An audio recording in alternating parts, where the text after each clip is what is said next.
এই মেয়েটা এমন কি দোষ করেছে যার জন্য ওকে এতটা ভয়ঙ্কর শাস্তি পেতে হলো? মেঘের চোখ থেকে অঝরে পানি পড়ছে। ভয়ে নিচের মুখে হাত দিয়ে জোরে চেপে রেখেছে যাতে ওর কান্নার সাউন্ড কেউ শুনতে না পারে। মেঘ নিজেকে একটু শক্ত করে মনে মনে ডিসাইড করে নিল যে করেই হোক ও সৃষ্টিকে এখান থেকে বাঁচিয়ে নিয়ে যাবে। তাই ও ওখান থেকে একটু সরে আড়ালে গিয়ে লোকগুলোর বের হওয়ার অপেক্ষা করতে লাগলো।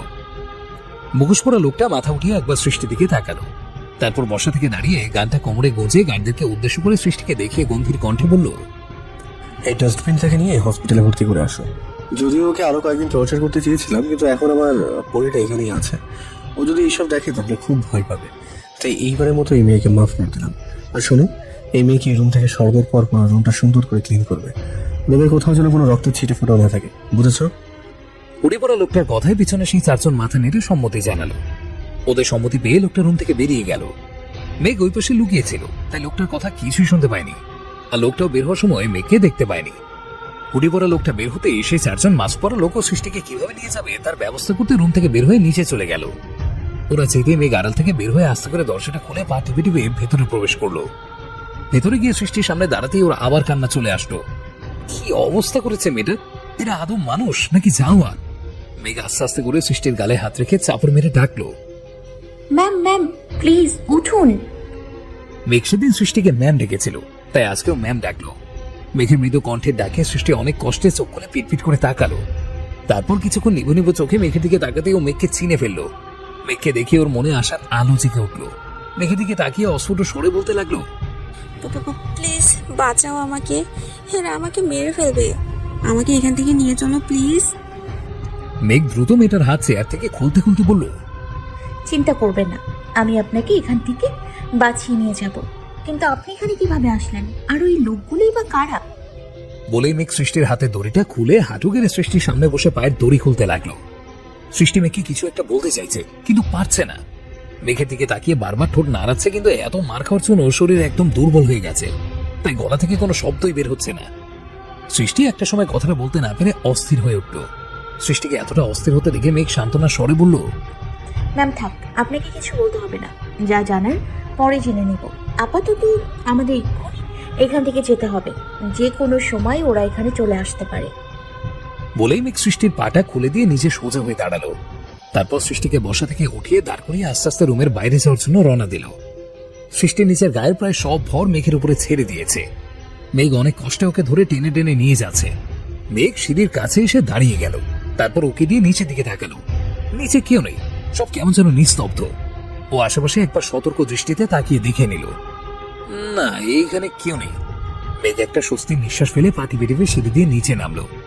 নিচে নেমে একটু সামনে এগোতেই ওদের কানে গুলির বিকট একটা শব্দ ভেসে এলো। হঠাৎ এত জোরে শব্দ হওয়ায় মেঘ আর সৃষ্টি ভয়ে একে অপরের থেকে ছিটকে দূরে সরে গেল।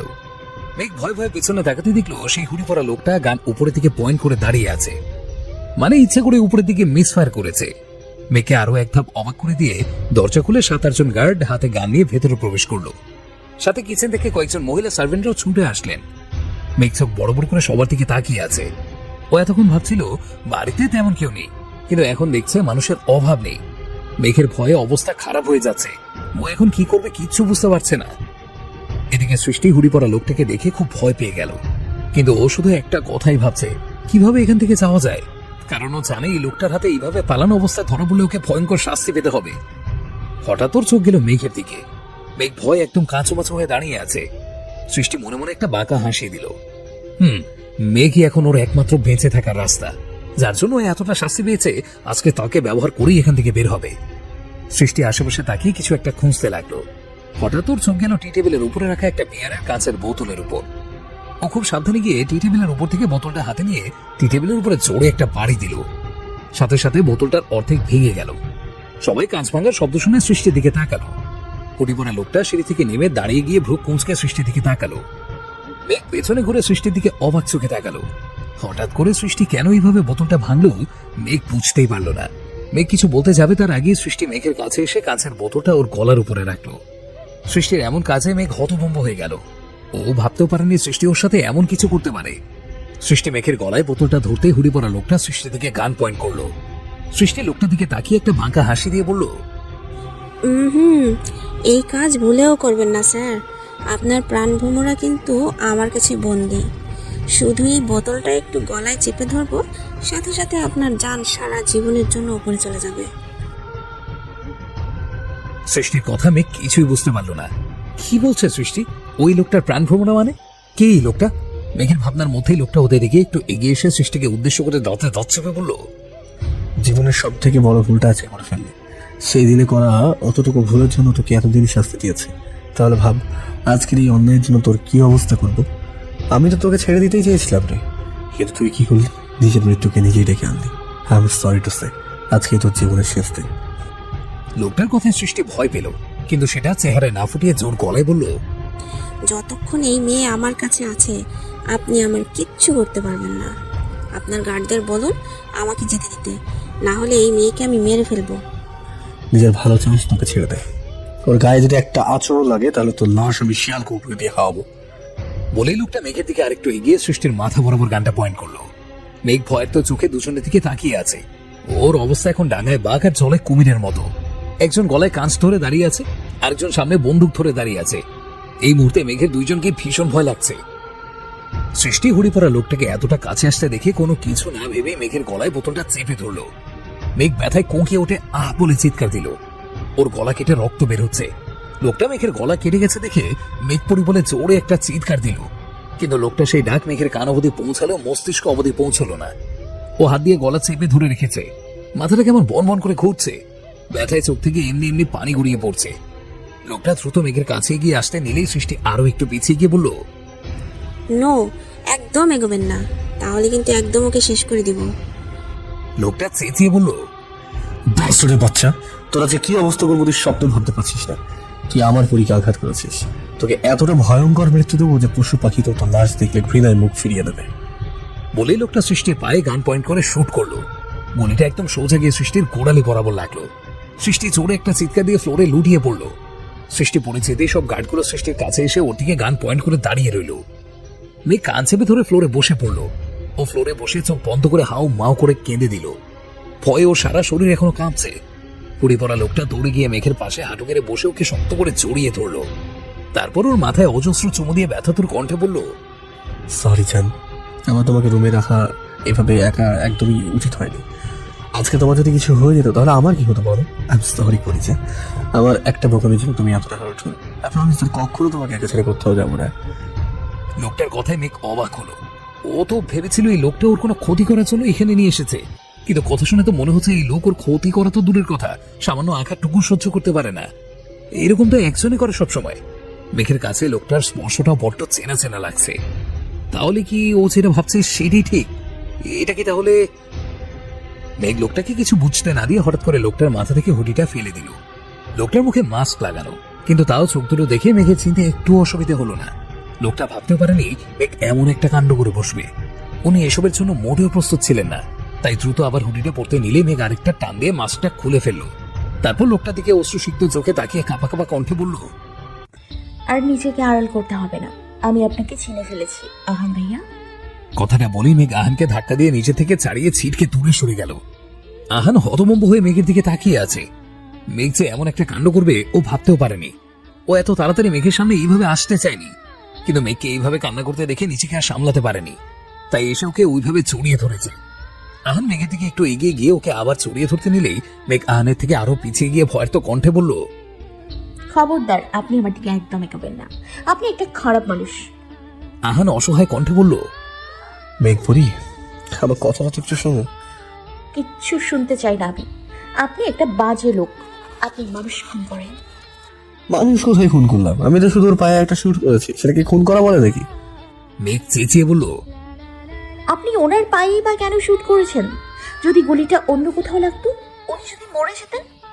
আহান শান্ত স্বরেই বলল, আমি যদি ওকে শুট না করতাম তাহলে তোমাকে আরো আঘাত করতো, যেটা আমি কোনো দিন হতে দেবো না। আর গুলি অন্য কোথাও লাগার কোনো সম্ভাবনাই নেই, কারণ আহান খানের টার্গেট কখনো মিস হয় না।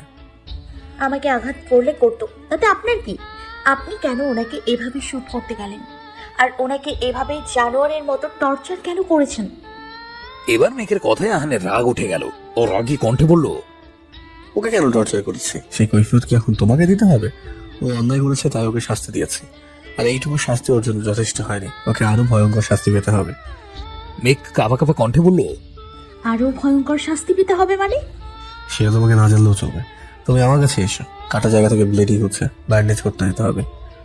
মেঘ ফ্লোর থেকে উঠে দাঁড়িয়ে শক্ত কণ্ঠে বলল, মরে যাব তবু আপনার হাত থেকে ব্যান্ডেজ করবো না। আহান ধমক দিয়ে বলল, খবরদার মেঘ, উল্টোপাল্টা কথা বললে আমার থেকে খারাপ আর কেউ হবে না। ভালোই ভালো বলছি, আমার কাছে এসো। মেঘ আহানের দিকে তাকিয়ে তাচ্ছিল্য হেসে বলল। আপনার কাছে যাওয়ার প্রশ্নই ওঠে না। বলে মেঘ বাইরের দরজা থেকে দৌড় দিল। আহান বসা থেকে দ্রুত দাঁড়িয়ে বলল, স্টপ মেঘ, খবরদার পালানোর চেষ্টা করবা। যেখানে আছো সেখানে দাঁড়িয়ে যাও। মেঘ আহানের কথায় কোনো বার্তাই দিল না। দরজা দিয়ে দৌড়ে সোজা বাইরে চলে গেল। দুইজন গার্ড মেঘের পেছনে দৌড়ে যেতে নিলে আহান তাদের দিকে অগ্নি চোখে তাকিয়ে বলল, ডোন্ট ডিয়ার টু টাচ হার। ওর থেকে 100 হাত দূরে থাকবে। ওকে ছোঁয়ার অধিকার আমি ছাড়া কারণ নেই। কারেক্ট? গার্ড দুজন মাথা নেড়ে হ্যাঁ সূচক সম্মতি জানালো। আহান দেখলো সৃষ্টি অজ্ঞান হয়ে ফ্লোরে পড়ে আছে। ও গার্ডদের দিকে তাকিয়ে তীক্ষ্ণ স্বরে বলল, এই অসভ্য মেয়েটাকে পিছনের গোডাউনে নিয়ে বেঁধে রাখো। ওর পায়ে কোনো ব্যান্ডেজ বা ওষুধ লাগাবে না। আর খাবার তো দূরের কথা, এক ফোঁটা পানি ওকে যেন কেউ খেতে না দেয়। বলে আহান দৌড়ে বাইরে চলে গেল।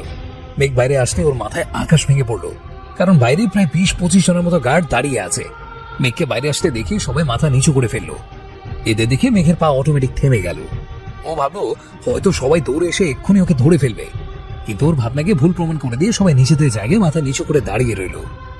ওদের এইভাবে দাঁড়িয়ে থাকতে দেখে মেঘ অবাক হলো, কিন্তু বিষয়টা তেমন পাত্তা দিল না। আপাতত ও এখান থেকে বাইরে বের হওয়ার তাড়ায় আছে, তাই এত কিছু ভাবার সময় ওর নেই। ও আবার গেটের দিকে ছুট লাগালো। আহান বাসা থেকে বের হয়ে দেখলো মেঘ দৌড়ে গেটের দিকে যাচ্ছে। আহান হাতে থাকা রিভলভারটা কপালে স্লাইড করতে করতে মেঘকে উদ্দেশ্য করে চেঁচিয়ে বলল, মেঘলা রহমান এখনো ভালোই ভালোই বলছি, যেখানে আছো সেখানে দাঁড়িয়ে যাও, না হলে আমার কথা অবাধ্য হওয়ার ফল হারে হারে টের পাবে। আজ অব্দি এখানে আমার অনুমতি ছাড়া কোনো গ্যাংস্টাররা পর্যন্ত বেরোতে পারেনি। সেখানে তুমি তো সামান্য পুচকে একটা বাচ্চা মেয়ে। আহান কি বলছে তাতে মেঘের কিচ্ছু গেল আসলো না। ও আহানের কথা কানেই তুললো না। ও আরো জোরে ছুটতে লাগলো। আহান মেঘকে আরো জোরে ছুটতে দেখে ওর মাথা গরম হয়ে গেল। ও নিজের রাগকে কন্ট্রোল করতে পারলো না। ওর হাতে থাকা গানটা মেঘ যেদিকে ছুটে যাচ্ছে সেদিকে পয়েন্ট করে সোজা ট্রিগারে চাপ দিল। সাথে সাথে গুলিটা গিয়ে একদম মেঘের সামনে থাকা একটা ফুলের টবে লাগলো। গুলি লেগে ফুলের টপটা ভেঙে টুকরো টুকরো হয়ে পোড়া মাটির টুকরোগুলো আশেপাশে ছড়িয়ে পড়লো। মেঘ এমনিতে আগে থেকে ভীষণ ভয় পেয়েছিল, তার উপর আহানের এমন হঠাৎ গুলি চালানোতে ও আর সহ্য করতে পারল না। গুলির শব্দে ভয়ে সেন্সলেস হয়ে মাটিতে পড়ে গেল।